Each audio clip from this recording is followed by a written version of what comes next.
Field അല്ലെങ്കിൽ solid face synthesis ആണ് നമ്മളിന്ന് ഡിസ്കസ് ചെയ്യാൻ പോകുന്നത്. ഓക്കെ, അപ്പം ഇത് എന്താണ് സംഭവം ഞാൻ ആദ്യം പറഞ്ഞുതരാം. A basic solution of amino acid in ethyl acetate is shaken with a CHCl2 polymer to form a polymer bound amino acid derivative.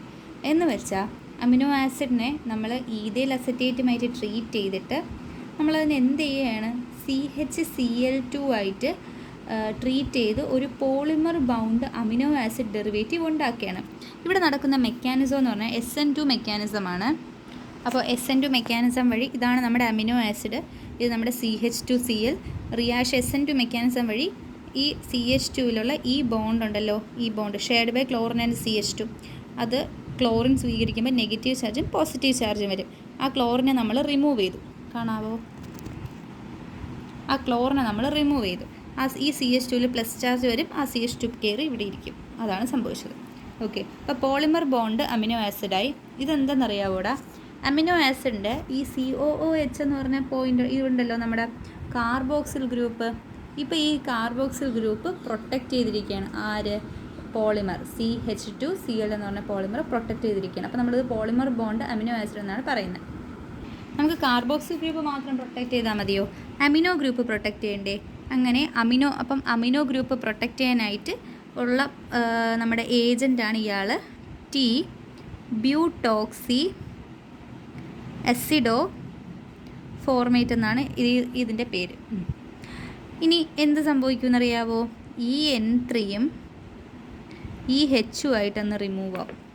എന്നിട്ട് നമുക്ക് കിട്ടും ഇത്. ഈ ഒരു പ്രോസസ്സ് നടക്കുന്നത്, ഓക്കെ, ഈ പ്രോസസ്സിന് റിയേജൻ്റ് ഒന്നും വേണ്ട. ഓക്കെ, അപ്പം ഞാൻ എഴുതി കാണിച്ചു തരാം. CRH, സോറി, ഇവിടുത്തെ ഹൈഡ്രജൻ അല്ല കേട്ടോ, ഇവിടുത്തെ ഒരു ഹൈഡ്രജനാണ് വേണം, കാരണം നമ്മൾ അമിനോ ഗ്രൂപ്പാണ് പ്രൊട്ടക്റ്റ് ചെയ്യുന്നത്.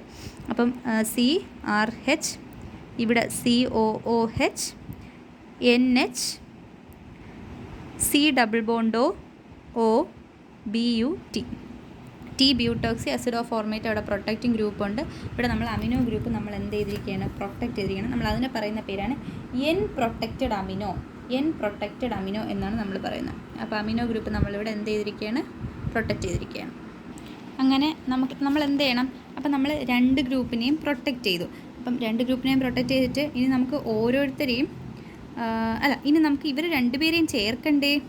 അപ്പോൾ അതിനുവേണ്ടി നമ്മൾ എന്ത് ചെയ്തു, N പ്രൊട്ടക്റ്റഡ് എന്ന് പറഞ്ഞാൽ നമ്മൾ നേരത്തെ T ബ്യൂട്ടോക്സി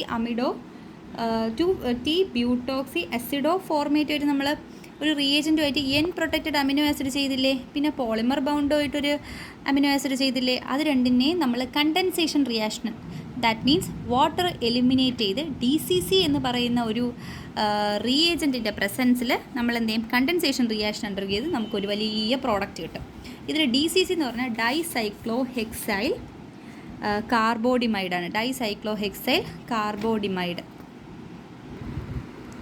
അങ്ങനെ അപ്പോൾ ഇതോട്ടാണ് നമ്മൾ ചെയ്തത്. അപ്പോൾ നമ്മൾ ഇവിടെ ആഡ് ചെയ്ത പ്രൊട്ടക്റ്റിംഗ് ഗ്രൂപ്പ് നമ്മൾ രണ്ടെണ്ണം ആഡ് ചെയ്തിരിക്കില്ലേ, T ബ്യൂട്ടോക്സി അസിഡോ ഫോർമേറ്റും പിന്നെ നമ്മുടെ പോളിമറും. ഇത് രണ്ടും നമുക്ക് ഡിവൈഡ് ചെയ്യണം, അത് നമുക്ക് രണ്ടും റിമൂവ് ചെയ്യണം. അപ്പോൾ നമ്മൾ ആദ്യം T ബ്യൂട്ടോക്സി അസിഡോ ഫോർമേറ്റിനെ റിമൂവ് ചെയ്യാണ്. അത് നമ്മൾ റിമൂവ് ചെയ്യാൻ വേണ്ടി നമ്മൾ CF3COH ട്രൈഫ്ലൂറോ അസറ്റിക് ആസിഡായിട്ട് ട്രീറ്റ് ചെയ്യും. അപ്പോൾ നമ്മുടെ കോമ്പൗണ്ട് ട്രൈഫ്ലൂറോ അസറ്റിക് ആസിഡായിട്ട് ട്രീറ്റ് ചെയ്യുമ്പോൾ എന്ത് സംഭവിക്കുമെന്ന് അറിയാമോ? വേറെ ഒരു വ്യത്യാസം ഉണ്ടാകത്തില്ല. ഇതിൽ ഇവിടെ വെച്ച് ബ്രേക്ക് ആവും, എന്നിട്ടൊരു ഹൈഡ്രജൻ ഇങ്ങോട്ട് പോകും.